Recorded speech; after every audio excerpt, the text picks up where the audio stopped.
Is this thing on? Hello, hello.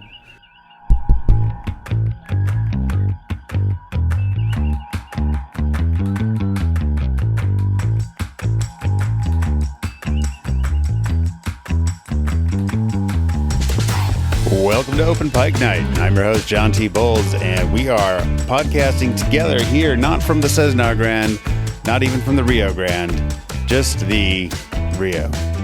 I would like to say the good old Rio, but it's just the Rio Hotel and Casino in Las Vegas, Nevada, from STLV 60th anniversary. I am here joined, of course, on my journey by my co-hosts, the man who actually fought Martin Quinn and took away the Mugatu suit, Jesse Bailey. Look, Martin is about my size, and I figure if I've got a shot at any Star Trek actor, it's got to be Martin. And the man who I'm pretty sure actually killed a real Andorian just to cut off its antenna. That might have been First Contact, Cameron Harrison. You ain't lived, so you've snorted straight Andorian antenna. And we are doing this in classic Open Pike Night style, last day of actually the con ended yesterday, and we are all recovering and getting ready to go home. But we have to record our coverage for 403, Human Best Friend, and is there a more perfect episode for Las Vegas? I am literally lying on my back on my hotel cot right now. I'm sure not best podcasting practices, but it feels good. And I just want everybody to know I am not in as much pain as it sounds like I might be in, but this has been such a good convention. We have met so many of you in person. We met a lot of new friends, and we just, we prioritized the real life journey this week over getting our recording done. We kept trying, but it was like, you know what? There's people here we want to spend time with. Let's go spend time with those people. To that point, Jesse, this could be a lot of people's first Open Pike Night episode. Because we talked to a lot of people, and we told a lot of people about the podcast, and some of them even seemed receptive.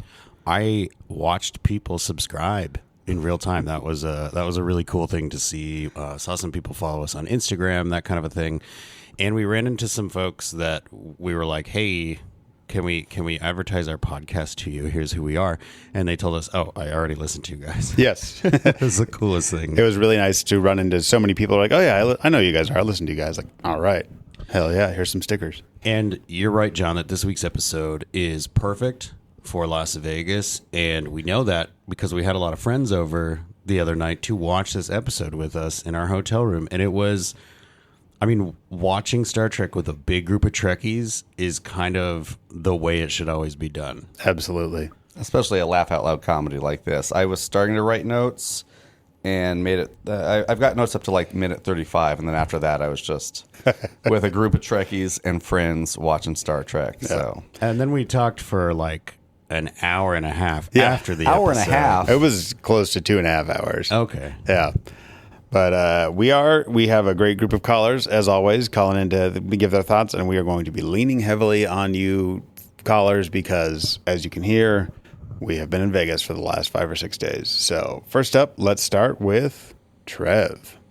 Hey, it's Trev beaming in from the Fair Letter Franchise podcast to offer my report on Human Best Friend, a very amusing, enjoyable episode. Maybe not their best comedy outing, but not a travesty like I thought 4.5 Vulcans was. Sorry, folks. I think this episode largely works because of the audience's relationship with these characters and this cast. Remember when TNG did The Naked Now, but it was only the second episode, so we didn't have enough of a baseline for the crew to be amused by altered versions of them? Well, here we're 4 seasons in, and we know these characters, so it's great to see different, inebriated sides of them. But we also love this cast, and we know they're all naturally funny, so it's a blast seeing them get to utilize that so broadly. Couple thoughts.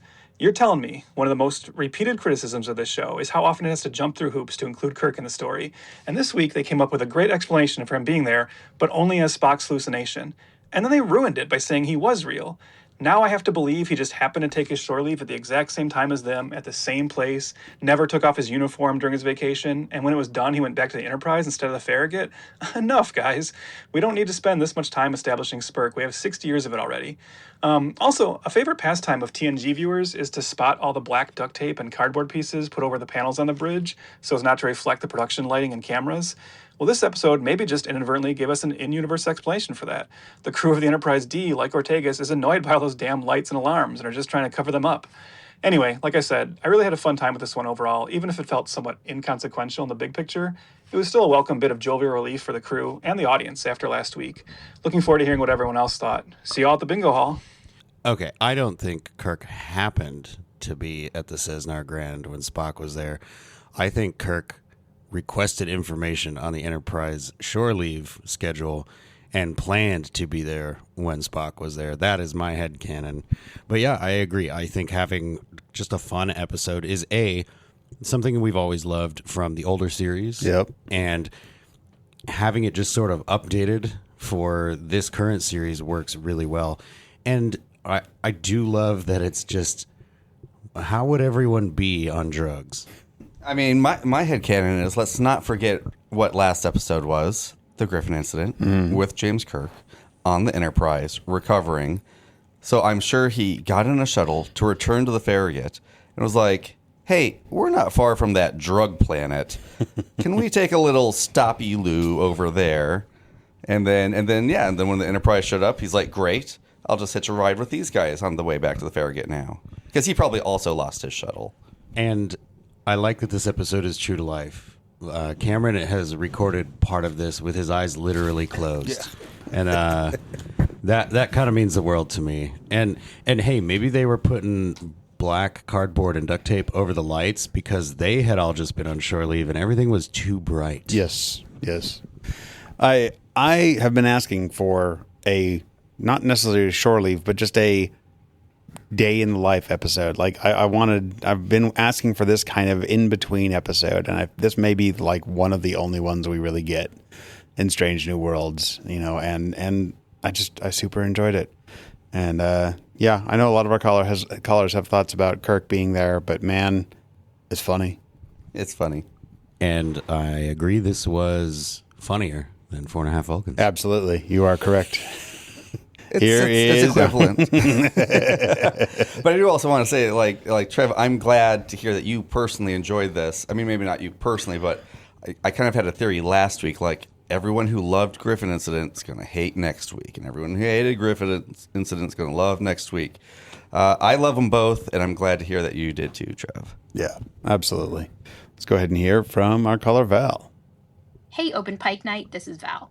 Well, that was my favorite Star Trek episode to date, quite possibly the only one to make me laugh out loud multiple times.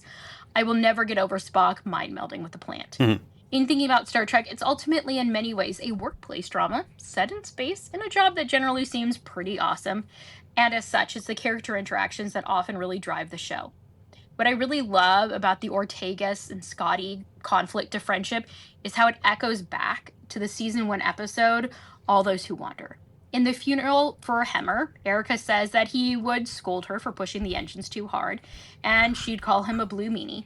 I don't know how much they actually intended to echo back in that episode, but it showed that similar conflict between pilots and engineers, yet Erica was clearly fond of Hemmer. So it was nice to see that same tension here, but to see it actually on screen develop into a friendship with a really realistic backstory. Anyways, absolutely love the episode. Probably going to always remain one of my favorite episodes of all time. Yeah, I think the dynamic between Hemmer and Ortegas was much more like, here are two strong-willed people who are butting heads, and they're both kind of grateful for the pushback. Whereas with Scotty at the start of this, it's one strong-willed person and Scotty having pushback. And it's really cool to see Scotty start to become the person who loves the Enterprise as much, if not more, than anyone else on the ship. Yeah, I did not pick up on that Hemmer callback the first time I watched, but I think it was probably you, Val, saying in the Discord about it. I was like, oh, shit, that's right. That's so good. And yeah, Hemmer wouldn't be all passive-aggressive. He'd just call up to the bridge and be like, Ortegas, stop. Yeah. That's my Hemmer impression. I do want to bring up the plant mind meld because I also find the plant mind meld hilarious, but I could also see looking at that on paper and being like, oh, we're going to destroy the franchise.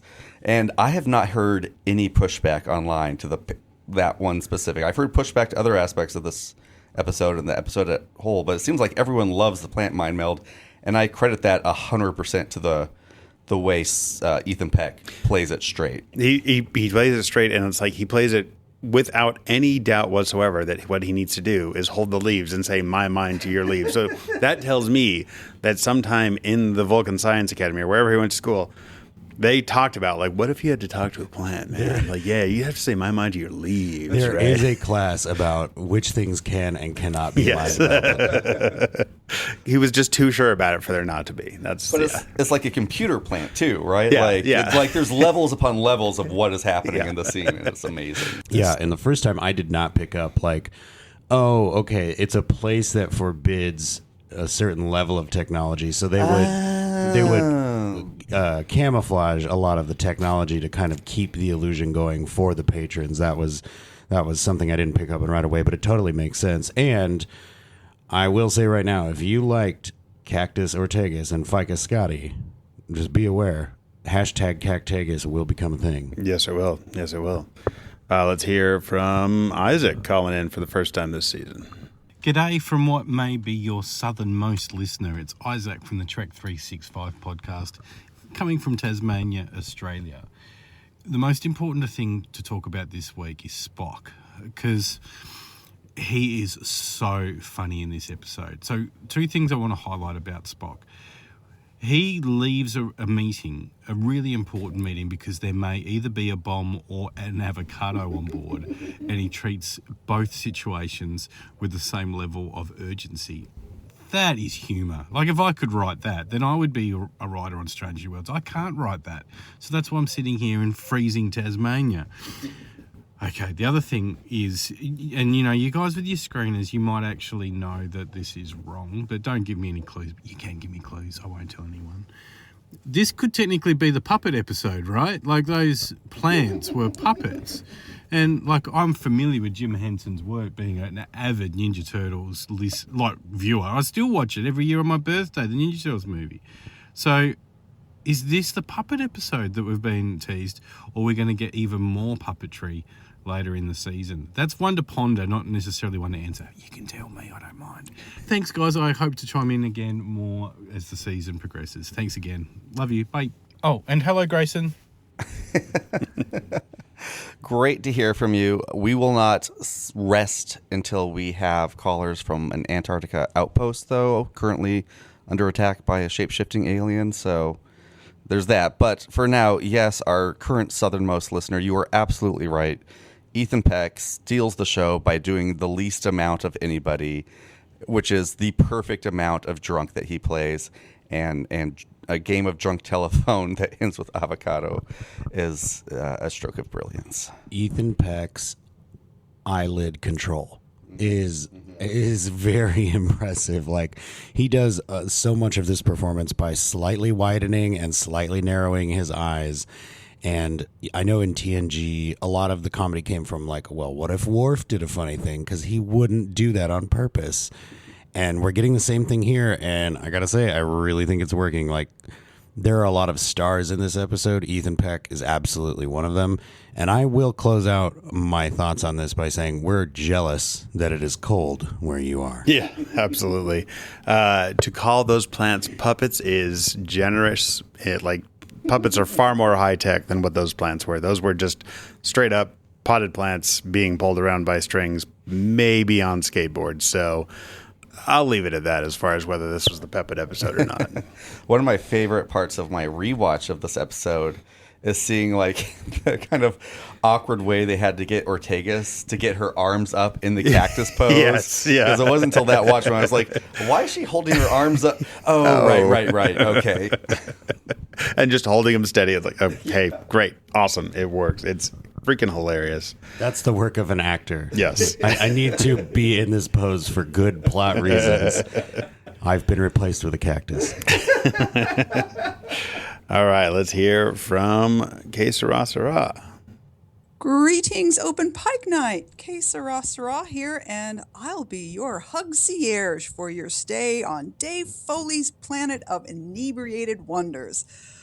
In the future, the lucky Starfleet junior officers assigned to update the UFP's travel guide for this place are going to have a blast.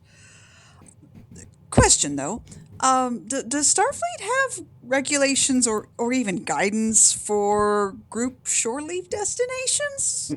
Does it even have regulations for the use of Starfleet materiel for such outings? If not, maybe it should. It was a fun episode, and it was great to see a bit more character depth for both Ortegas and Scotty. Also, I want a full soundtrack from this episode alone, and it must include all of those Klingon power ballads. One minor complaint, you put Mbenga in a 70s era knitted polo shirt and then transformed him into Isaac from the Love Boat. Must you continue to make this man suffer? Domo arigato, Mr. Mugato. I was so happy that Mbenga finally got a pure joy storyline. Like, it's a little slight. I was genuinely moved watching that man just smile, tossing bottles behind his back and breaking them. That was the key. Is it's like, you know how much he's been through, and here he is happy. He's having fun. Like, the It Is Green callback, perfectly delivered. I was very excited. Now, here's my follow-up question to your materiel issue. If they beamed through the atmosphere, is there a chance they could accidentally, like, put drugs in their system permanently with the pattern buffer? Then the ship would get inebriated. Yeah. And we got to assume Beta Shift was just Beta Watch was running the ship the entire time everyone was gone, right? Because this is the entire bridge crew and all the senior officers. Yeah, and they don't go back to work when they get back because they are still drunk, so they do the political thing. I will make 2 points. I really like that Mbenga says, "Oh, it's like Una says," and then just listens to her singing Klingon. They look confused. He knows Klingon because he was in the Klingon War, so he doesn't need the translator to work for him. Good catch. And then also, the saboteurs were ready for any possible contingency because this was a last-minute decision by the Enterprise, and those saboteurs got this whole plan together in like 3 hours to put a bomb on the shuttle. It's pretty impressive how much they didn't want these peace talks to work. Mm-hmm. And I will say, we had the pleasure of meeting Dave Foley this weekend. The nicest person. So nice. Super Very cool. sweet. Yeah. Yeah. I mean, let's talk about Dave Foley a little bit because it was so exciting. I cheered when I saw him on there. I love that his character was in the previews because we see the outside of the building with the big holographic billboard with him, and no one recognized him. He was so fun. Yes. Yeah. And like, that's the thing. Him and his crew work so hard in this. Still not as hard as the saboteurs work. Like, it's just very impressive how quickly they were able to make this whole thing happen. There's a spy on the Enterprise. Oh, for sure. To Cameron's point, I think after I'd finished watching the episode for the first time, he said, I'll see if I can get a hold of Dave Foley's people. And I texted him and said, is that who that was?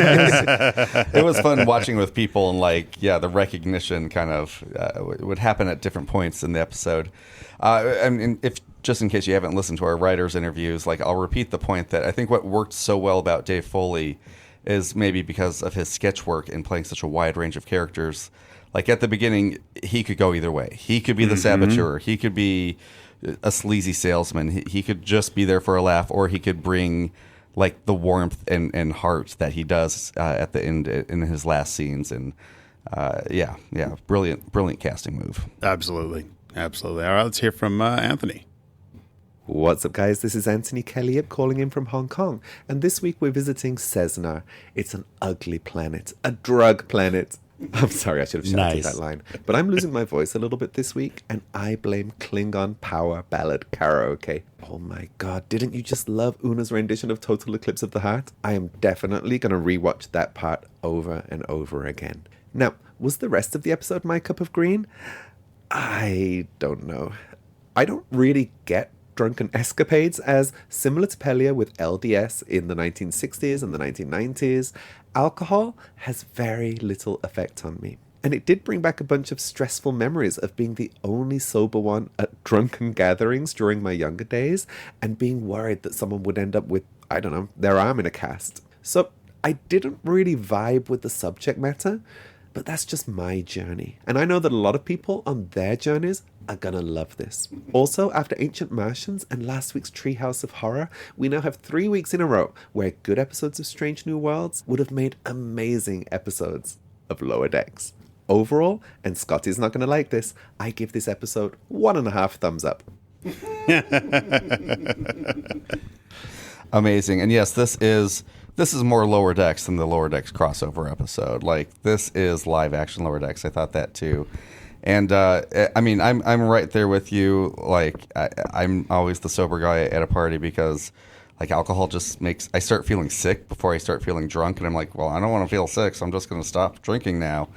But I think that's why I do like these, because like these types of movies.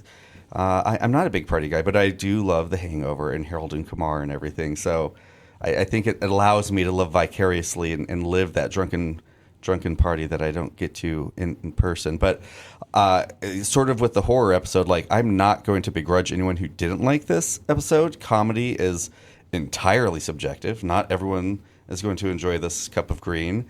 And I think your attitude and perspective on it, Anthony, is admirable and inspirational, that you can understand that. Another thing that I love about this episode, as you mentioned, is the karaoke. It shows me that the writers really do understand what goes on in a weekend in Vegas. Mm-hmm. You're going to drink. You're going to do karaoke. Not everybody's going to understand those choices. Yeah.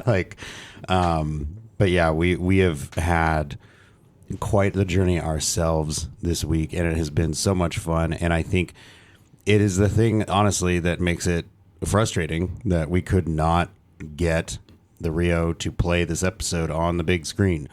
They were playing pilots from the other Star Trek shows. We watched Encounter at Farpoint. We watched the DS9 pilot. I think they may have skipped Voyager. Yeah, they did. But we watched the Enterprise pilot the other night. And then they played Galaxy Quest last night.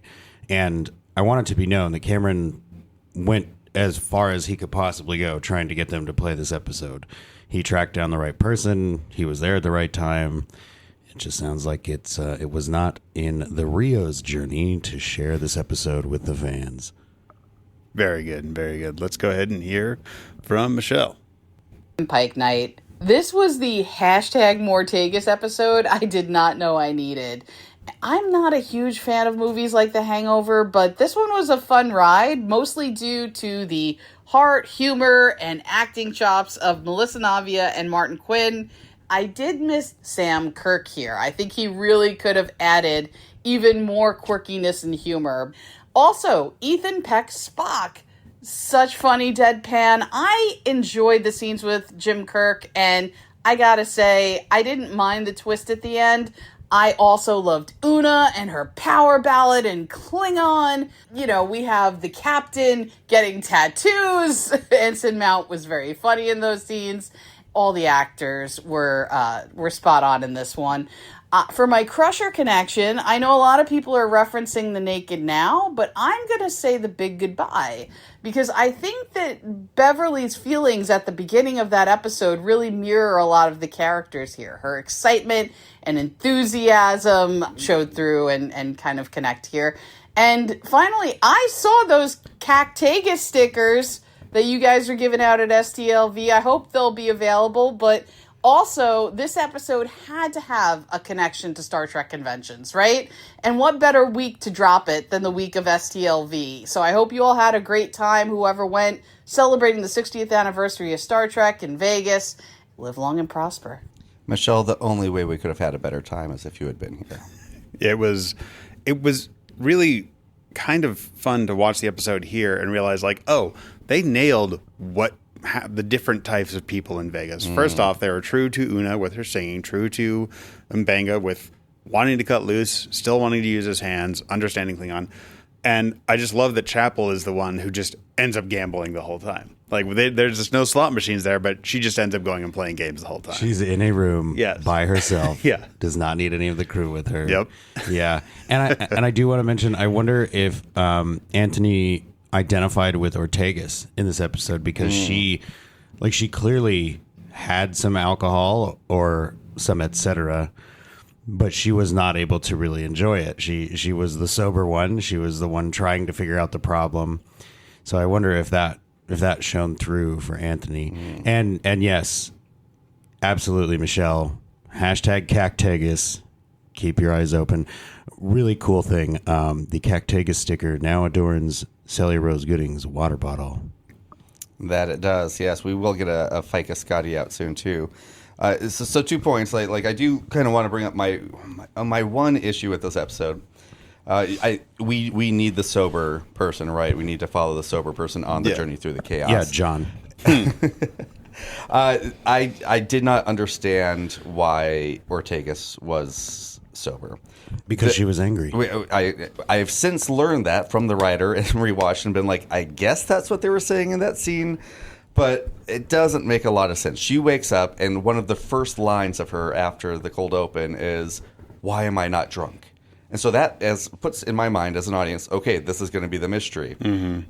And then she talks to Ginger and was like, I didn't get told I'd have a hangover. I didn't get told I'd have missing time. And that's when he talks about the negative feelings canceling out the effects. So I'm thinking he's talking about that specifically. But it doesn't make sense because they went, one, it sounds like everyone who comes here has negative feelings. That's why you go to this planet, to get rid of the negative feelings. Two, we've learned that what happened was her and Scotty already reconciled. What's happening is they're going through their journey again because when we watch their video, they have reconciled. She doesn't have negative feelings before she wakes up. So why is she having them now? Because she's hungover? I didn't understand that. Especially when at the end they have the whole thing about chasing the dragon, and they say like, "Yeah, you both got a face full of the dragon." And she's like, "Well, that explains a lot." No, these are the two most sober people. Even Scotty is less drunk than anyone else on the crew. Like, make the dragon the reason she's sober. It's a small quibble. It doesn't ruin the episode for me, but that was the one thing where I was like, I didn't follow that plot line. I think a strength of the episode is that, for me, for that particular note, I hadn't even noticed that because I was just grinning like an idiot. Like, my face hurt at the end of watching this. But you're not incorrect. Like, there's some stuff that kind of, if you pull on it, feels a little backwards. I definitely read the speech at the end about negativity and anger as, hey, you don't have to love Strange New Worlds, but if you look for a reason to hate it, you will find one. Mm-hmm. And I always like when there's something in an episode that to me feels like writers going, hey, chill out. It's a TV show. Yeah. Well, but also, like, Michelle, 100% your mind to my mind. Love Terrarium, of course, but this is the Mortegas episode I've been wanting to get to see the snarky, funny, lovable Ortegas, not as out of her element as she was in Terrarium. And I think someone in the Discord made the good point that, like, what they were missing was seeing her interact with the rest of the crew. And I think that nailed it. So yes, this is the Ortegas episode. Finally, season 4. I got it, and I loved it. Yeah. It really. I felt the same way. I'm like, it's like Terrarium, fantastic, but it was Ortegas out of her element. Yeah. It was like out of every one of her elements. It was a survival story, and she was the right one for it. But it wasn't Ortegas being Ortegas. Mm-hmm. It was Ortegas surviving. I think we now have one complete, very long Ortegas episode. Yes. I think we need both. We need to see her being hyper competent and doing her terrarium thing, and then we needed this episode. I'm so grateful for this episode. This is absolutely a Data's Day or a Captain's Holiday. Like, this is the kind of episode that people seem to be lamenting that we don't get anymore because the seasons are so short. So I think that to know that we actually got one is doing wonders for my soul. Yeah. I definitely, I'll put it in there with the Enterprise episode. It's either 4 days, 3 nights, or 3 days, 2 nights. But same kind of thing. It's like, hey, what's everybody do? And not what we expected. Let's go ahead and hear from Grayson. Hey, everybody. All right, so 90 seconds, not nearly enough time for me to say everything that's on my mind about Star Trek's version of The Hangover on Fantasy Island. My journey is that I can't stop thinking about Dendru's speech. Is it Dendru? Yes. And on my third watch, I realized that it feels kind of defensive to me, Trek is changing, right? Discovery changed it, Strange New Worlds has changed it, Starfleet Academy is changing it, and the fandom has gotten kind of loud and sometimes angry about what Trek is supposed to be. So when Dendru suggests that maybe the thing you're criticizing isn't really the problem and maybe you need to look inside to find out why you feel that way, I couldn't help hearing it's not Star Trek, it's you. Especially because writer and part-time bingo caller, apparently, Catherine Lynn, she also wrote or co-wrote Space Adventure Hour, which had another speech that seemed to speak directly to the Trek fandom, which was a lot more supportive of sci-fi fandom in general. And I know that I said after the premiere that maybe it's me, maybe I'm aging out of Star Trek, but it hits different when Star Trek says that on my behalf. Maybe I'm completely misreading it. I've deliberately avoided Strange New Worlds because I wanted to record this before getting any backstory, but after 3 watches, that's where my head is at. Also, freeze frame Una's karaoke list. It's hysterical, and I think Una could have sung Don't Stop Believin' since everyone is on a journey. Okay, now I'm going to go listen to Strange New Worlds. Bye. Well, yes, Grayson, you absolutely need to. Because you nailed that one. Yeah, you called that absolutely correctly. And I really like the point he made and what we were talking about before with the Dendru speech. It's like, do I love every episode of Star Trek? No. Do I like every episode of Star Trek? No. But if you're finding a reason to complain about a specific era or group of shows or like just series, you're looking for a reason to exclude people from liking Star Trek, which at that point it's like, then why don't you want more people to like Star Trek if you're a fan of this show or this property? Yeah, well, I think to Dendru's point, like, go looking for the stuff that makes you happy then. Yeah. Why are you spending so much time on the stuff you don't like? And just so we're clear, Grayson, we appreciate your measured approach to this. We don't think you're the kind of person that's going to be telling people you shouldn't like this. But I honestly think it is a fine line to walk for the writers, because like being here in Star Trek in Las Vegas for Star Trek Las Vegas, we have run into every kind of fan that there is. There are the people that unabashedly seem to love everything. There are people that seem to really gravitate towards the episodes that a lot of people agree are not great episodes. And then there are people walking around with, like, I don't like new Trek shirts on. And I'm like, okay, you're in a Star Trek convention. Like, what is the benefit of letting the people around you know that you don't like a particular flavor of a thing? And maybe there is one, but I prefer to focus on the things that bring me joy from Star Trek. And again, Grayson, this is not an indictment of you. I think you have phrased your feelings very clearly, and I appreciate that. That's one thing I appreciate about all our callers, actually, is that when there are things people don't like, it's not other people shouldn't like this either. It's here's why I feel this way. And I mean, you're right, man. Everyone is on a journey that includes how they react to Star Trek. And I'm just grateful that the wheel in the sky keeps on turning. And thank you so much for bringing up Strange New Worlds, Grayson, because everyone should be on a journey to watch this week's. If you don't watch any other one, this one is amazing because we get a lot of what ifs. As anyone could probably guess from this episode, there was a lot of pitches. There's a lot of different ways it could go on. The story of how it landed on this particular story is kind of amazing.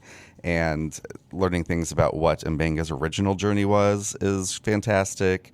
Learning about the Dude, Where's My Chapel of it all was kind of fantastic. So please, yeah, do go check that out. And I wish we had asked that because it hadn't occurred to me when I watched Dendru's speech. But both Jesse and Grayson picked up on it, and I think they're absolutely right that there was probably a little bit of a meta message there, and I wish we had asked Kat about that. We'll get her back on. Yeah. But who we almost always do have on is Abby. Let's go ahead and hear from her. Hey, Open Pike. Abby Summer from the First Flight Podcast, here to talk about Human Best Friend. Love that this was such a different tone than last week. Horror's not my jam. This was much funnier. A buddy comedy is always a good time. Now, I'm going to leave some of the plot stuff to you guys so I can gush about costumes. Oh my God, not only were they fun, but the jewelry, the ear jewelry this season is amazing. Erica and La'an had some beautiful ones this episode. So did Una. I'm just amazed at the level of detail in all of it. And the Rotaxians costumes at the end, gorgeous. Loved Mbenga's shirt more than Scotty's. That's a personal thing. What an amazing job they did on the costumes. I liked the speech about anger. I liked them coming together at the end. I want Scotty and Erica to hang out and be friends. That's more fun. This episode was light. It was hilarious about the plants. And you know what? I don't mind having a silly Star Trek episode. Some people might think it's over the top. For me, it was a nice palate cleanser after last week. And this cast has good comedic timing. So roll that bingo ball and let's go on to the next episode. Hope this finds you and yours well. Formal agree, Abby. I think for me, like the standout of this, like maybe unsurprisingly, is Erica's earring. Like, this is how you do future fashion. This looks like something you could go get right now, but you would only see it on like the coolest 3 people you've ever met in your life. And that's a big part of why it works for me. It's not like, oh, it's a hologram earring or it's an alien earring. It's just an earring, but it's very cool, and it is worn in such a confident way that it adds like this level of future realism to the character that is very appreciated. Yeah. It's new, but it's never commented on or brought. It's just like, hey, Ortegas is wearing this earring, this new earpiece this season. I really like, I don't know if many of our callers bring up La'an and her journey, but when we first meet La'an in the yoga studio trying to start an Ambujitsu fighting ring, watch that scene again. I don't know if you guys noticed, but when she splits up the room, Scotty immediately is like, oh, that side's going to win. They're taller. I think something like that. He just makes some little comment to Ortegas, like he starts picking a side of who's going to win. He's just like, okay, we're doing Ambujitsu now. It's hilarious, and I just love that we're starting to deal with this La'an being more militant, possibly Khan-ish storyline, which carries through in this episode, but it's in a ridiculous fashion, and she just starts taking over gangs. Well, I'm so glad you brought that up. La'an is hilarious in all this. Her shrieking Fight Club and then avenge me yes. as she gets dragged out. Listen to Marcy on Green Shirt. Avenge me is one of her favorite movie quotes of all time from Red Dawn. It's all so good. But I think La'an has the most subtle, heartbreaking arc of this episode, because it wasn't until the third watch that I noticed in the final scene when everyone's at the bar sitting around talking about what a great time, La'an's there, but she is not partaking in the conversation. She is sitting outside the circle, staring into space. Very pointedly, they do not give her any lines. And just thinking about Net right now, I'm kind of getting chills. Like, oh my God, she had such a good time. But like, she's the drunk who like afterwards is like, I regret everything. What does this say about me? I'm a broken person. Yeah. And I think that's going to have ramifications going forward this season. I also love the runner of Scotty just being afraid of La'an. Yes. Yeah. Like, it has nothing to do with her being an augment. It has nothing to do with anything she's like actually done that could be considered dangerous. He's just intimidated by her, and that is understandable. Yeah, absolutely. But yeah, the Scotty Ortegas of it all is great. Like, as hilarious as this episode is, it's very heartwarming. Their scenes are wonderful. I do wonder, like, I don't dislike it necessarily, but it is kind of surprising that we introduced their conflict in episode 1, don't really get much in episode 2 because they don't interact, and now it seems resolved in episode 3. I think they're going to keep building on it. I think it really is bringing Scotty, like I said early on in the season, like, this is Scotty as part of the crew, and this is another step toward welcoming him. It's like, you are the engineer. We don't have Pelia. One, because I think she would have stolen the show, and it would be a very different episode if Carol Kane had been on it. I'm kind of glad she wasn't. But two, it's like, yeah, this is about him being an engineer and her being a pilot. And it's like, yes, you are the engineer of this ship, mostly minus your thumb. So, yeah. Well, and it is great to pair two characters that love the ship. Yeah. Like, they have different ideas about how to love the ship. Maybe they speak different ship love languages, but they can find the common ground there with the ship itself. And Is that Polly? I will say, I know a lot of folks were apprehensive that the show is getting ready to set up a Scotty and Ortegas romance. And I shared that feeling with you, and I am so happy that it ends up in like a total friendship, like based on respect, based on mutual understanding. And like, honestly, the moment they have connecting about family without having any extra characters, we didn't need Beto to be here. We didn't need to meet one of Scotty's brothers.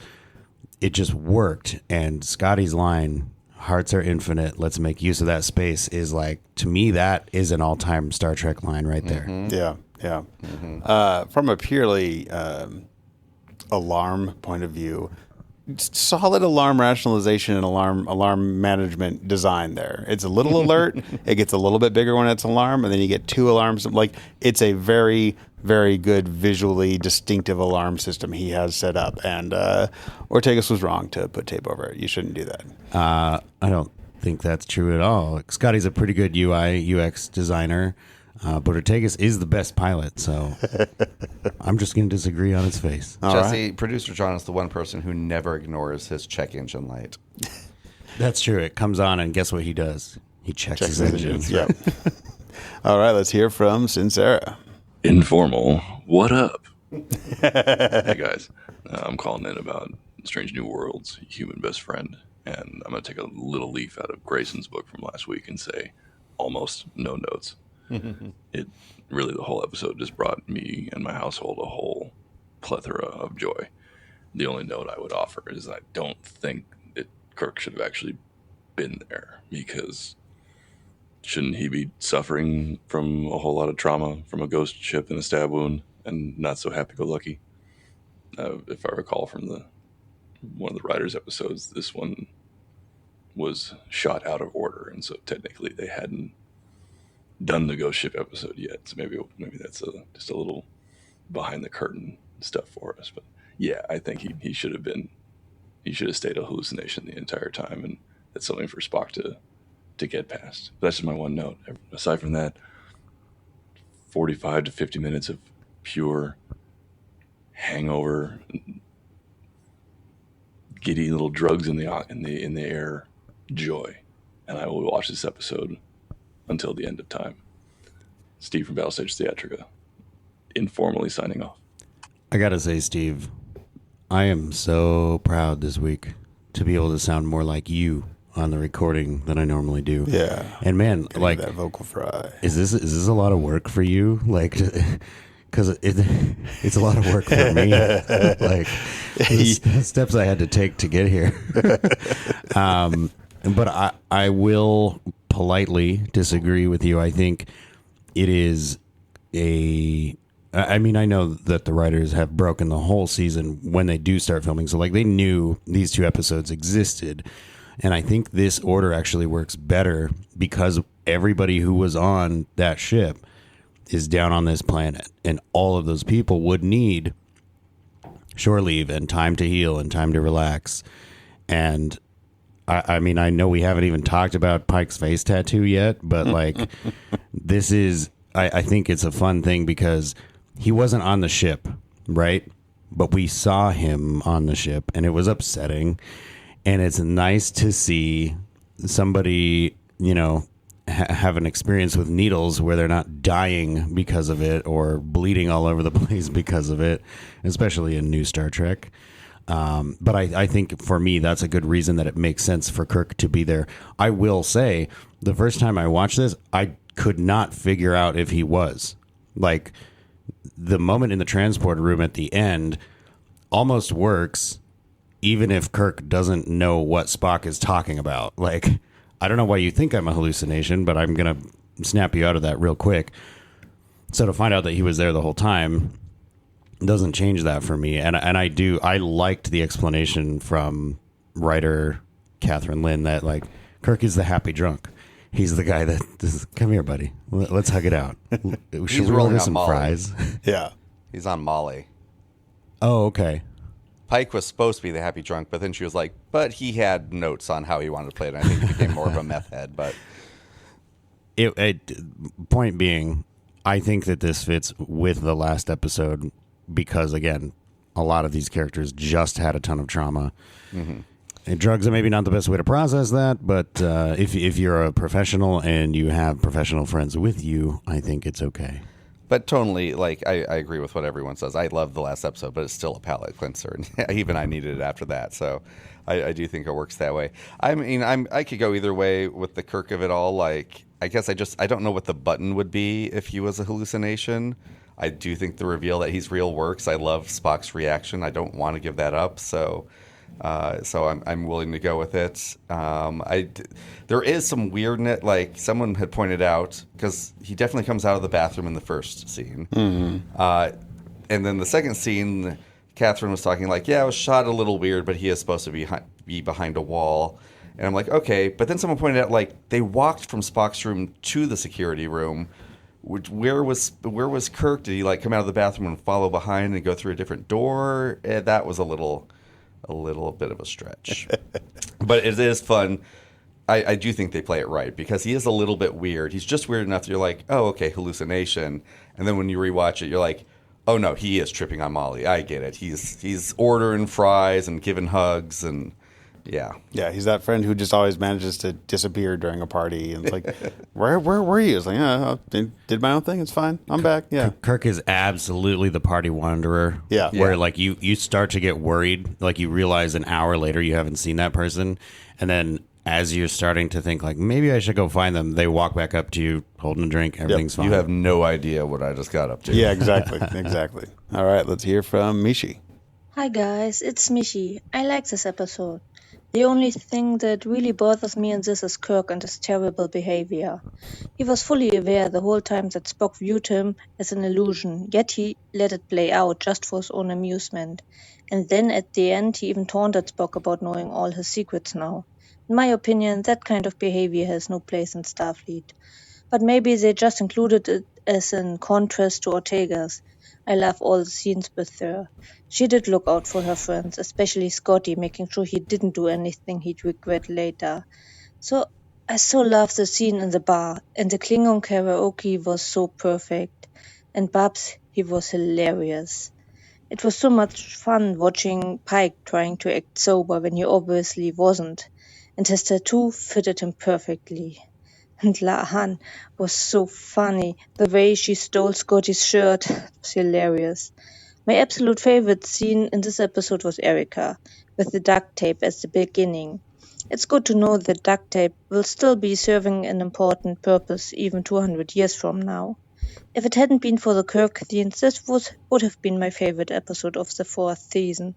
But since they unfortunately triggered bad memories, my current ranking is episode 1, 3, 2. How about you guys? What is your current episode ranking? Oh shit. So I didn't read that entire part about Kirk, kind of letting Spock believe he was a hallucination and taunting him a little bit about it at the end. I didn't read that as taunting, and I didn't read Kirk as having quite enough agency at the time to be like, I'm going to play into this. But I will say, if he is, and if he did, that actually fits pretty well with TOS, Kirk, and Spock. They have a very, contentious friendship at times where they kind of tease each other and poke a little fun at each other. So I think it fits for me personally. And I'm really excited to tell you all that I have found a parallel between Melanie and Pike. Because Pike is getting his tattoo, and he looks at the guy and says, you should come to Montana. And last night, I had the pleasure of sitting with Melanie and having a drink, and was absolutely invited to Germany to come hang out and experience what Germany could be for a visiting Trekkie. Germany is amazing. You absolutely should go visit. Where's my invite, Mel? To answer your question, Mishi, I will just echo one of my favorite scenes from this episode and count down 3, 2, 1. 1. Yeah, I think I would go 3-1-2. And you know why? I didn't dislike 2. It's just the only episode of this show I haven't rewatched yet. Yeah, I'll go with Cam 3-2-1. But loved them all. It's very close 3-2-1. So there's not a big divide yet for my enjoyment of this season. It's a very good season, a very good start to it. Oh, I did want to ask, being a little bit in the theme of Greatest Trek, do we think La'an knocked a guy's eye out? So there was some eye trauma in that scene when she was smacking around with the stick. I think what I love the most about that scene is the economy of it. Yeah. Like, here's what we need to happen. How can we do this quickly? We'll do it this way. Yeah, I'm their leader now, but I have to bring them a prize. I told them they had to be better. Oh, and we have to tell you, yesterday, Martin Quinn was wearing the shirt. Yeah, Bernadette brought it. She did her panel just before the Strange New Worlds people did theirs. I can't believe I forgot. Like, we could have just ripped that shirt off of him and been like, we're doing a bit, Martin. This is just from the episode. Oh, dang Give me it. the shirt. He also would have loved that. And He would absolutely be game. Yeah. All right, let's go ahead and hear from Zoe. Hello, guys. This is Zoe from the USS Cinema. You know what this is. Anyway, I was just down on that planet that the Enterprise crew was on. And I have a list of my favorite officers in order of inebriation. So, oh, nice. For example, my favorite drunk of the whole episode was Spock. He's fantastic. Good it's pick. Amazing. And then Uhura, because I'm on her journey, and Pike, because of his face, and Noonien Singh, because she's living her best life as a fighter. And then there's Chin Riley, because I want all of my power ballads in Klingons now. And then Scotty, because he's the classic drunk. And then Banga was just goofy. Ortega, although this is her best episode, she's not really drunk. And then Kirk, because he's a little tipsy. That's my list. USS Cinnabon out. Okay. It has to be said, the production value and the storytelling that Zoe incorporates into his calls are kind of unmatched. I'm a little surprised we haven't had one drunk call-in yet. Yeah, that is a commitment to the bit, man. That was amazing, awesome. Zoe. And I do have to ask you, man, like, what about Chapel? Chapel's in like 1.5 scenes, and she might be my favorite drunk from this episode. It is tough to pick one out of all these performances, but Chapel, like, for me, the thing about the Chapel scene is you immediately are like, this completely tracks. Like, this is what she would do, and she totally kills it. I really like that scene, and I gotta say, I'm very happy to hear that so many people have enjoyed this episode. As Cameron was saying, comedy is always subjective, and after I watched the second episode this season, I said, "You guys, this season's gonna be really divisive," and then I watched the third episode, and I said, "You guys, this season's going to be really divisive." And it's kind of a nice, pleasant surprise for me that so far it seems like people are thinking this is really a strong season, despite the huge tonal differences in these two episodes. Yeah.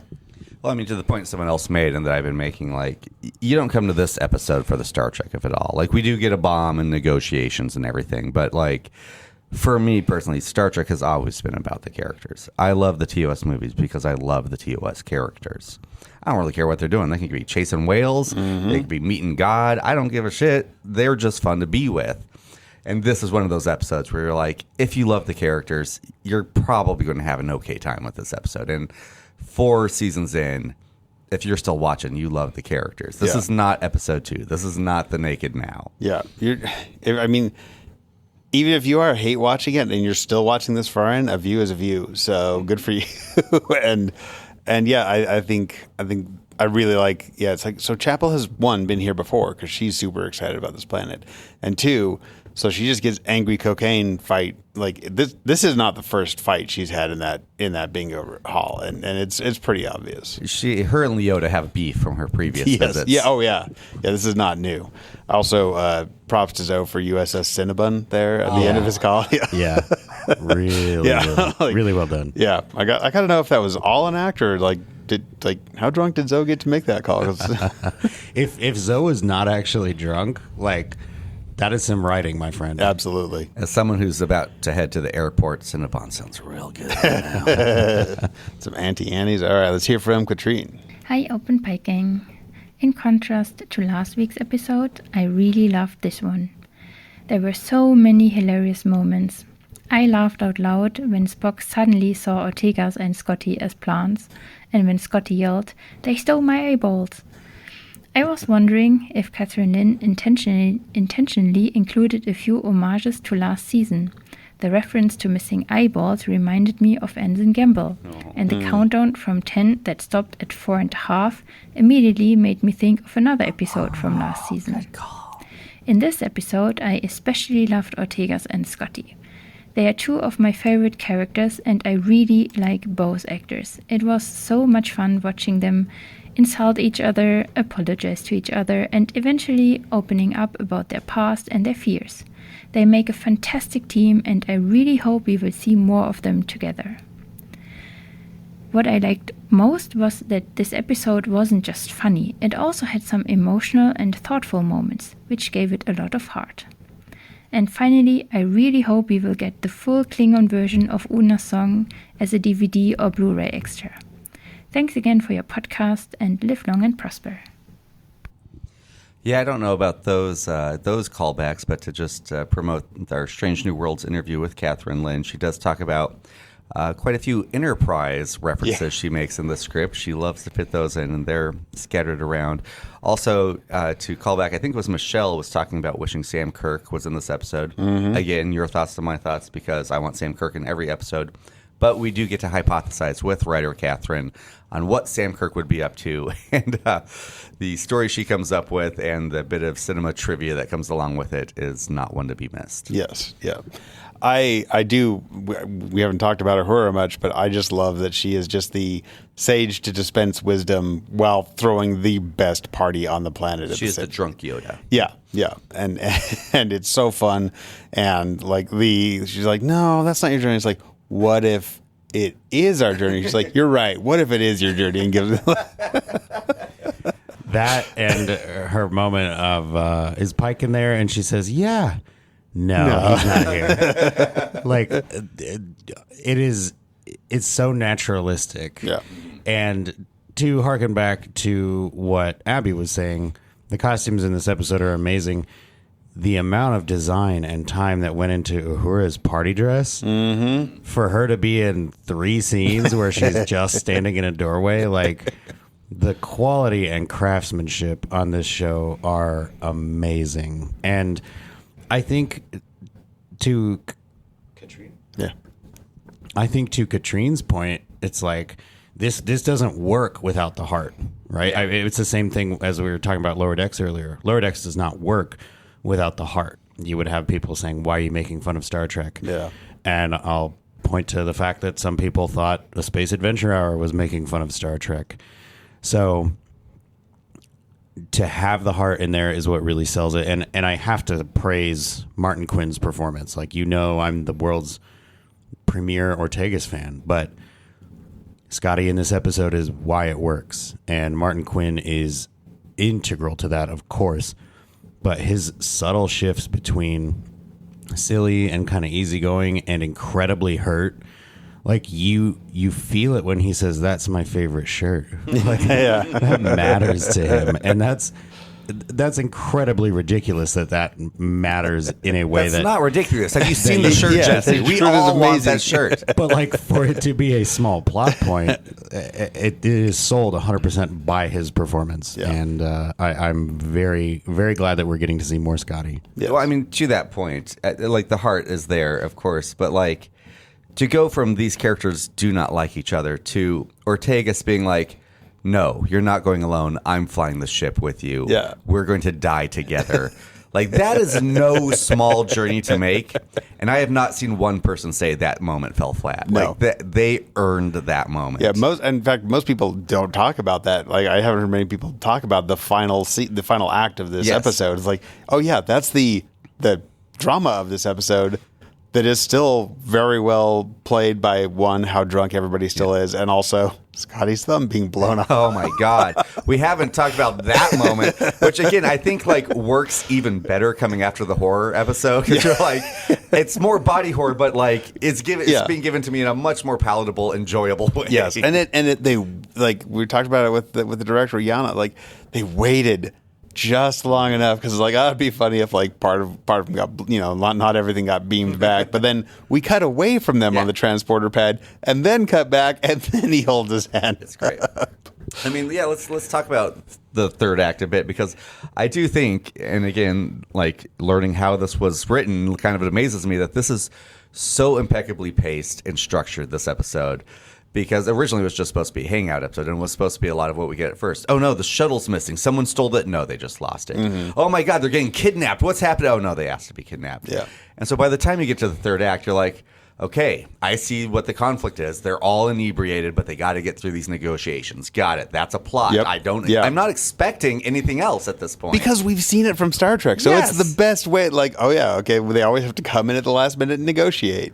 Pike has a face tattoo, and he's just reading inspirational words he's had tattooed on his fingers to solve this intergalactic diplomacy issue. Like, that is enough of stakes and obstacles. And then we reveal a bomb. Yeah. And it works so well. It works so well. And I mean, it's a credit to this episode. We've been talking so much, and we have referenced formal hello. Mm-hmm. These two aliens are kind of awesome. Like, you take everything else out, we've got some interesting alien cultures happening in this episode that you don't even think about because of everything else happening. Yes, yeah. And it gave us the line formal peachy. Yeah. Like,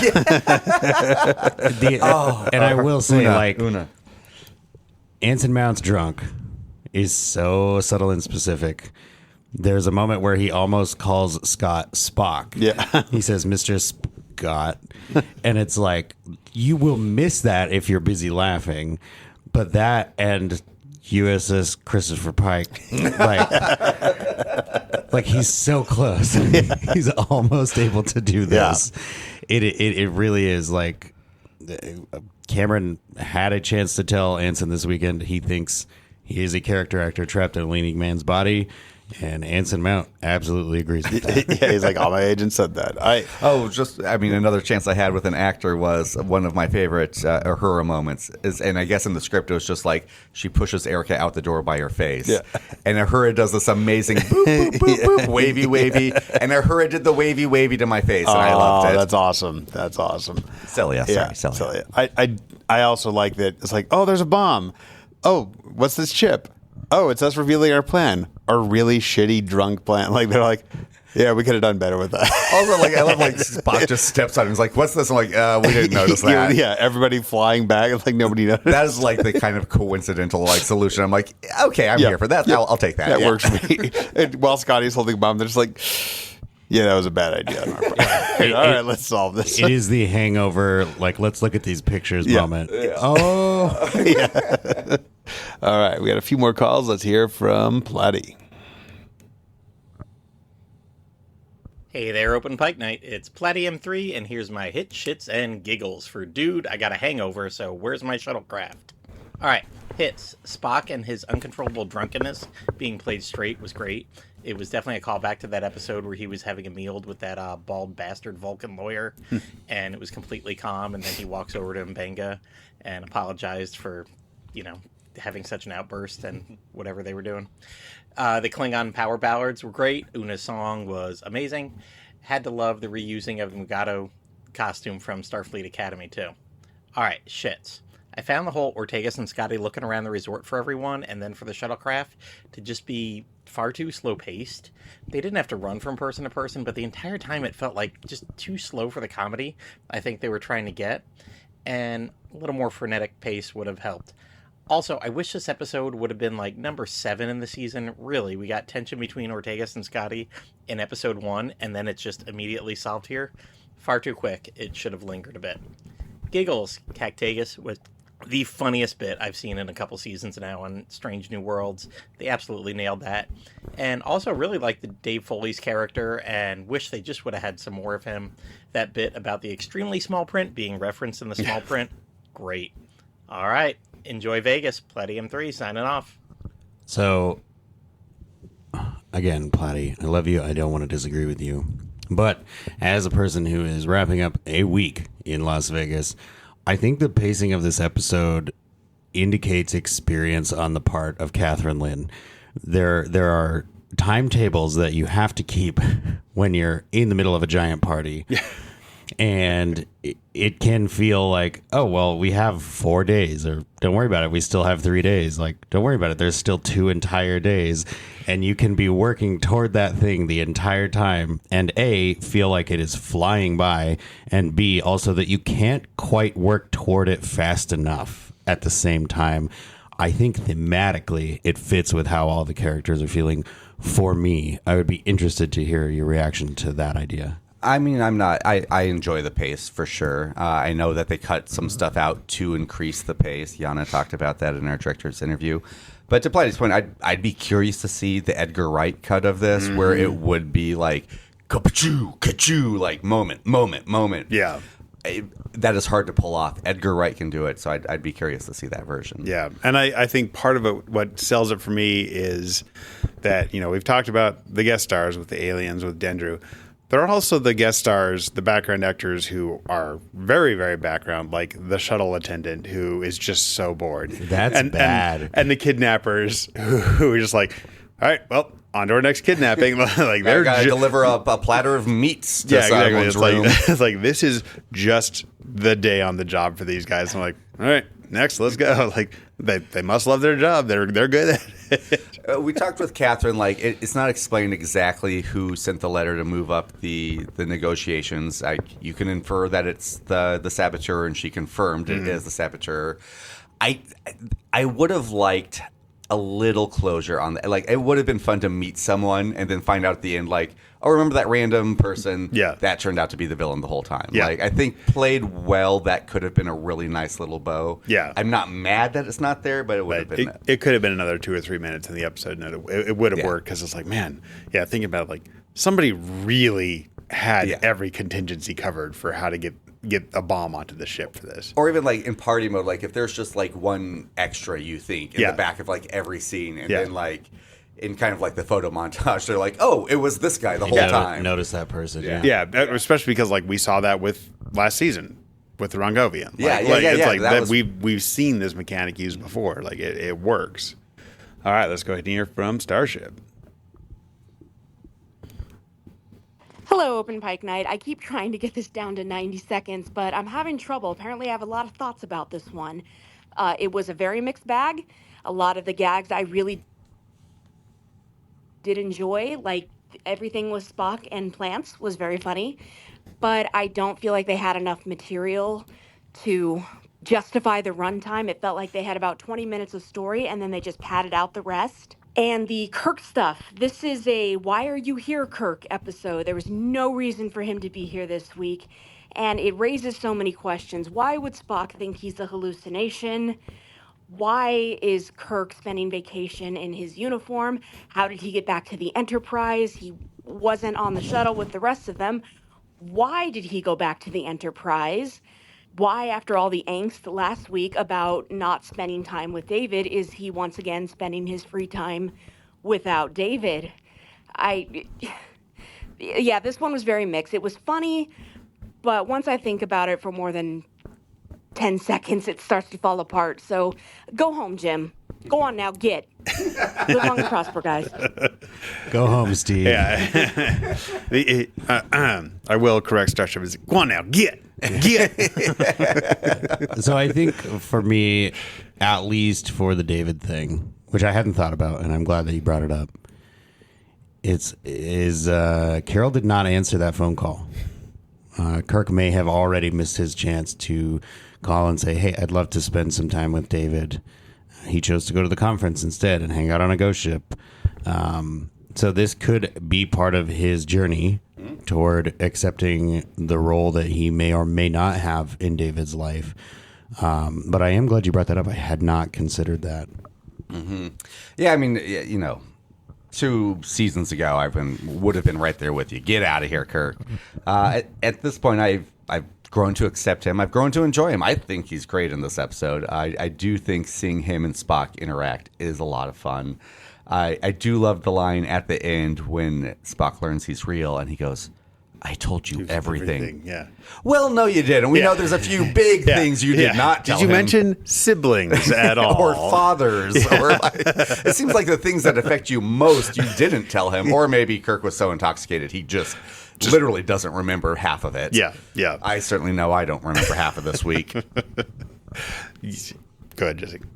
I was just going to say, I do also like the button of Spock being like visibly scared that he told Kirk all these things. Yeah. I think Paul Wesley plays it really well when he says, hey, that stuff is safe with me. Like, yeah, what happens on Cesnar stays on Cesnar. Yeah. I got you, bro. And yeah, I mean, again, like, not all the gags worked for you. That is 100% fine. I'm surprised that I don't think there's a bad beat comedy-wise in this episode. Like, I don't think all of Star Trek's Strange New Worlds as comedy episodes work. I think there are a lot of like, I don't know if there is one in this episode for me. Like, I love every moment. I'm with the ride. And that's a personal thing, 100%. But thank you, Catherine Lynn, for writing this episode for me, apparently. Absolutely. And it doesn't go full as out there as either the Hangover, but honestly, I always go back to Neil Patrick Harris in Harold and Kumar. We don't get a crazy Neil Patrick Harris type character, which would have worked, but honestly, I think would have been a distraction. Like for what this show is, not a movie, and where it's, it does still have to carry some stories forward. I think, like you said, it nails the tone and the humor. And yes, I laughed out loud multiple times in this episode. I'm like, I don't laugh out loud very much watching anything anymore. I watched this on an airplane and was having to stifle my laughter and did not always succeed. And I was trying not to attract attention because it was a screener. Yeah. Who would be the Neil Patrick Harris? I mean, maybe Kirk is. Like, I'm trying to think, like, who's a celebrity in the Star Trek universe? They bring in Jeffrey Combs for that. That would have been hilarious. Yes. And now Cameron's upset. Yeah. Fuck this episode. All right, we have one caller left. I feel it's appropriate to end with him. Let's go ahead and hear from Newman the Space Hippie. Newman the Space Hippie getting it in just under the wire. Feeling like Newman the Sourpuss after watching this episode. It just wasn't for me. It was all much too reference heavy and nonsensical.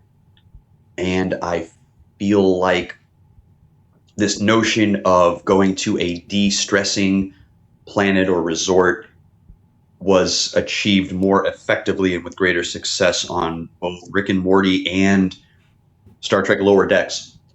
It's possible I just watched it too early in the morning before having coffee and smoke, and I just was too sourpuss of a person to enjoy it properly. But I'd love a slightly more professional take on things in the next episode. Newman the Space Hippie out. This was one time I will allow a second call if you do want to watch it at a different time of day, Newman, and recall if you have new things to say afterwards, and you certainly are not obligated to feel differently about it. I think that the reason that the tone works for me is because we've seen these people be professionals for so long, and I'm grateful that Strange New Worlds does not have the universe level stakes that Discovery seems to always stumble into partway through a small personal plot line. So to go from the deeply personal stakes of last week to the complete lack of personal stakes and just have the mission be the thing. really, really worked for me. And it's nice to see our characters cut loose. Like, and again, I'm not sitting here saying you've watched the episode incorrectly. You should absolutely love it. But for me, this is a Captain's Holiday. Like, Captain's Holiday is not an episode that super matters. Like, the Taksuta is like a huge threat, but most of it is played for laughs. Like, here's this bumbling guy, this bumbling Ferengi, and is the captain going to hook up with this lady? And like, even the time travelers are kind of bad at their jobs considering they're time travelers. Yeah. Like, it's, for me, it is a kind of Star Trek episode, and it immediately recalled those kinds of Star Trek episodes.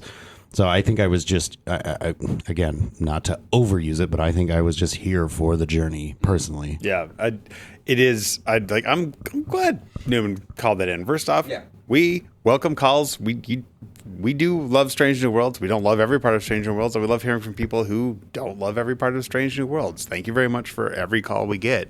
And I have started thinking about, okay, what's the other side of this episode? Again, because I brought up like how many machinations had to go into place to get this bomb where they wanted it. Like, there's another episode of some kind of elite force making this whole thing set up, and just at the end, the bad guy has to be like, curses! You know, like there's no other way for them to react. Like, really? Human friendship ruined human this. friendship and being drunk ruined a lot of hard work. Like, there have to be plans B through Z out there that's like, damn it, we should have gone with one of the other ones.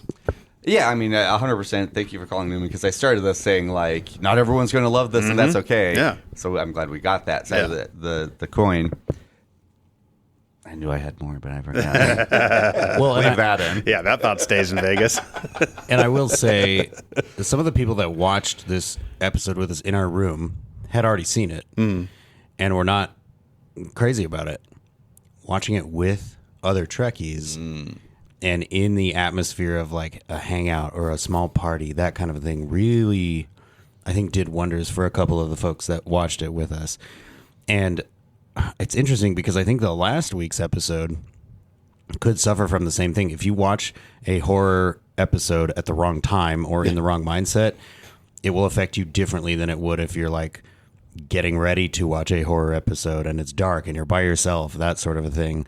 I mean, this is totally the opposite of that. So if you're not in the headspace of like, I want to watch a screwball, goofy stoner comedy, then yeah, like it makes total sense that it wouldn't land for you. And to be super fair, there are folks who are not going to ever enjoy that setup. Like there's plenty of people that are like, I'm not going to go watch Dude, Where's My Car in the theater. I'm not going to watch Harold and Kumar in the theater. I'm not going to watch a silly thing happen like on purpose, right? Like you have to be in this mindset. You got to be ready for it. And it's not a failing on the part of anyone to not happen to be in the spot to watch a silly screwball comedy. Yeah. Well, we talked to someone who was able to watch episode 2 at Comic-Con, and I mean, this isn't going to help anyone who doesn't like horror, couldn't handle the squeamishness of the body horror, but like I was very jealous he got to see it on the big screen. Yeah. Like I would have loved to have watched that in a dark theater with an audience. I remembered my points, which were, I mean, obviously I see the connection to Captain's Holiday 100%, but again, like that is kind of almost a more of a tomorrow, where the captain's off on his own adventure without anyone else. Like one character's off. Like what this episode does so well is showing the whole crew in this way. And in that way, and I know we've bemoaned it, but Naked Now is one of the most memorable Star Trek TNG episodes of all time. And Fully Functional is quoted by a lot of TNG fans. 100%. And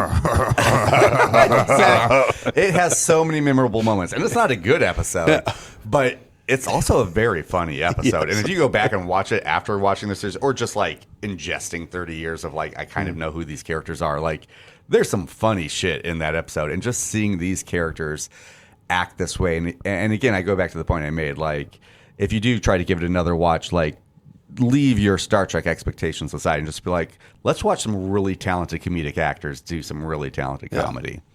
So in the spirit of this episode and where we are in Vegas, I will ask, if you had to recommend somebody to watch Harold and Kumar, Dude, Where's My Car, or The Hangover, what would be your recommendation? How old is this person?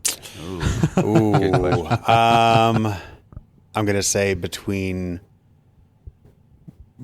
They haven't had exposure to it yet, so between 16 and 24. Between 16 and 24. Oh. I think I would probably go.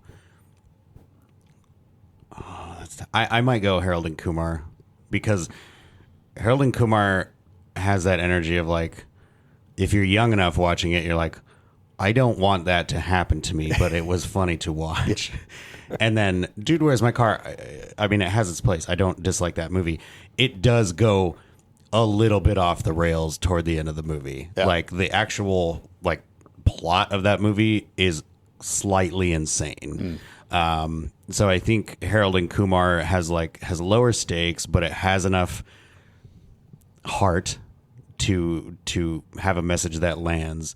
And then I think Hangover for me was just like, it doesn't matter what is happening. Like the funny part of it is watching these people interact, like watching the banter between Zach Galifianakis and the people who are not Zach Galifianakis, and kind of that quickly explained like familiar relationship, like, oh yeah, my dad loves this car more than he loves me. That's not a joke. That kind of a thing. It's like that movie in particular also has moments where you're like, this is about to get really real. And that's how I felt when Scotty and Ortegas were kidnapped. I was like, oh no, this is the part where it turns into a real thing. And it was wonderful to see, like, no, this is part of the funny thing. Yeah. So I think I'm going to land on Harold and Kumar. I disagree. I do think Dude, Where's My Car is a bad movie.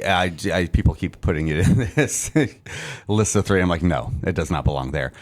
I should watch it again. It's the same kind of movie. I understand why. Yeah. I mean, Harold, you're probably right for that age range, Harold and Kumar. It's been a while since I've seen it. I like it a lot, but I mean, The Hangover kind of became a classic for a reason, and a big part of the reason, and not to disparage Todd, who wrote and directed it, not Haynes. That's a different director. That would be a very different movie. I would watch that Hangover too. Todd Haynes. Phillips? Yeah. Maybe. Yeah. Or is he a comedian? Anyway. The same guy that did Old School, right? Yes. Yeah. Anyway, I mean, like, all these actors became huge after this movie for a reason. Like, they are nailing the buddy comedy and except for the guy who played Doug. Yeah. Poor Doug. Well, I was going to say, like, Hangover 2 is like, it is brash in just like how beat for beat they're remaking. Like it puts Home Alone and Home Alone 2 to shame for how much they're just remaking the exact same movie. Yeah. We're just putting like that yellowish, like, oh, we're in Thailand filter. And then is it Paul Giamatti who shows up at the end? You're like, okay, this is pretty cool, Paul Giamatti. Yeah. I actually like Hangover 3 quite a bit because the other buddy actually gets to hang out and do stuff. And it deviates. And it's like, we're going to take these characters and we're going to do something a little different with them. Yeah.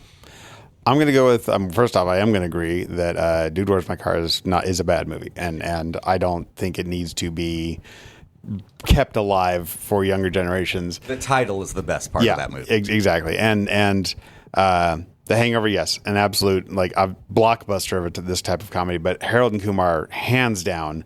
I mean, you have a fantasy scene where Kumar sees a giant bag of weed and then fantasizes marrying that bag of weed, who becomes kind of sentient, and then fantasizes that marriage kind of goes bad, and she serves him bad food. He's like, learn to make some fucking food, you fucking whore. They're like, I'm sorry, baby, I'm sorry. Like, it's brilliant. And Neil Patrick Harris really does put a capper on that. Like, Harold and Kumar, I think, one, it's got John Cho, so we've got a Star Trek connection, and two, it is more brilliant than people remember. It also has the Law and Order SVU guy, right? I mean, yes, Chris Maloney. Let me go rewatch Harold and Kumar and come back and re-answer this question. Well, and like you talked about The Hangover, launching some careers. Harold and Kumar, like, brought Neil Patrick Harris back into the world for a long time. That was his Pulp Fiction, right? Yeah. And it's interesting. I kind of realized as you were talking about it, Cam, The Hangover is decidedly an 80s movie. Like, oh yeah, They made a movie. People liked it. They put a 2 on it. Made the same movie again, like 2 years later. Yes. And then 3, they were like, "What if it got a little weirder?" Yeah. Like, this is an '80s movie trilogy. It's an '80s trilogy. They all 100%. came out really close together. Yeah. There was not a lot of like, "Oh, well, what can we do that's new?" Until they got to the end of the 3rd movie, they were like, "Well, let's try something." Yeah.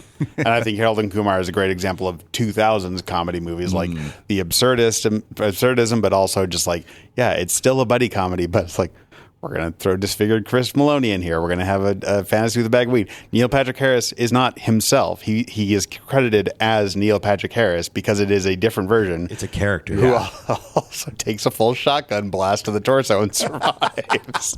God, I got to rewatch this. Partly because, total non sequitur here, but I watched it in the theaters, and you may recall in the beginning, there's a gag about him shaving his pubes or something, right? Yep.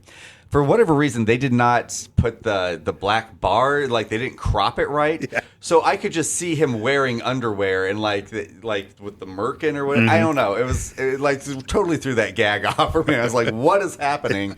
Oh, they did not crop this. Okay, I get it. Yeah. And I will say, I think Harold and Kumar is a lot like Highlander. Just finish it. Stop right there. We don't need the rest. And that you watch the first one and you're good. Oh yeah, there is a sequel, isn't there? I think there are 2 sequels. Oh my gosh, that's right. There's also like a Christmas one. That's the one I remember. Yeah. But yeah, the Guantanamo Bay one, not that's great. Right. Yeah. I forgot about it. Yeah. Going back to Human Best Friend, I had like 2 more quick notes. Do it. The dueling logs at the beginning. Yes. Yep. Classic. Amazing. Also one of those things. I wrote a spec script for Strange New Worlds after season 1, and in it I have dueling logs, and I was very proud of that. So I'm like, oh yeah, I was validated, and they took it before I could get this into the hands of somebody. I will post that in the fanfic part of the Discord at some point. I keep meaning to. And then secondly, the special. The sound effects of this episode are kind of off the chart. The error message when their cars or their shuttles not in the giant shuttle parking bay. The car. What's the name of that company that puts all the cars in the elevators? Oh, is that Carvana? Carvana, the big Carvana tower, like that. When he throws the tricorder and it breaks, that sound effect shattering is sound. amazing. Like it's when you watch a comedy and they put in like the screeching cat whenever someone throws something. You're like, that was dumb, but I laughed my ass off because of the screeching cat sound effect. So yeah, there's a lot of that in this episode. Yeah, and this episode gave us a Star Trek character opening a door and 2 other Star Trek characters getting hit with a wall of smoke. Yeah. Like, this episode knows what it's doing. It's doing it confidently. You do not have to like it, but I think this episode, more than any other, is like, we're going to do this regardless of how anyone feels about it. And again, do go listen to the interviews with Catherine Lin, the writer, and Yana Griskaya, the director. They had a blast with this, and I think that absolutely shines through. Yeah. So thank you for coming along on this journey with us with Open Pike Night. And for those of you who are here in Las Vegas for STLV, thank you for coming along on that journey too. And keep your communication lines open because we're going to be contacting you for a special episode. Absolutely. For now, be sure to clean up after yourselves. Be sure to bribe hotel security to, keep cleaning up after yourselves quiet. You can go anywhere you want, but you can't stay here because what happens in Vegas stays in Vegas.